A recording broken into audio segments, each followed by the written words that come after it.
ஒரு காலத்தில் ஒரு பசுமையான காட்டில் டெய்ச்சி என்ற கனிவான மான் காடுகளின் வழியாக நடந்து சென்றது.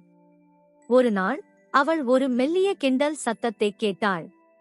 சுற்றிலும் பார்த்தபோது உடைந்த இறக்கையுடன் ஒரு சிறிய பறவை தரையில் உதவியற்ற நிலையில் கிடப்பதைக் கண்டார்.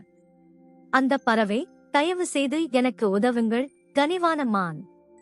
நான் என் கூடு திரும்ப பறக்க முடியாது. டெய்ச்சி மெதுவாக பறவையை தன் முதுகில் தூக்கி, கவலைப்படாதே, நான் உன்னை கவனித்துக் கொள்கிறேன் என்று சொன்னாள். அவள் பறவையை ஒரு மென்மையான, பாதுகாப்பான இடத்துக்கு எடுத்துச் சென்று உணவுக்காக பெரிகளை கண்டுபிடித்தாள். நாட்கள் கடந்தன, பறவையின் இறக்கைகள் குணமடைந்தன. டெய்ச்சியின் கருணைக்கு நன்றியுள்ள சிறிய பறவை, நன்றி. உங்களுக்கு எப்போதாவது உதவி தேவைப்பட்டால் என்னை அழைக்கவும். ஒரு நாள் ஒரு வேட்டைக்காரன் காட்டிற்கு வந்தான். டெய்ச்சி ஒரு வலையில் சிக்கிக் கொண்டார். அந்த பறவையை நினைவுகூர்ந்து கூப்பிட்டாள். அவளுடைய வேண்டுதலை கேட்ட சிறிய பறவை விரைவாக அதன் மந்தையை சேகரித்தது. டெய்ச்சி விடுவிக்கப்படும் வரை அவர்கள் ஒன்றாக வலையில் ஊசி போட்டனர்.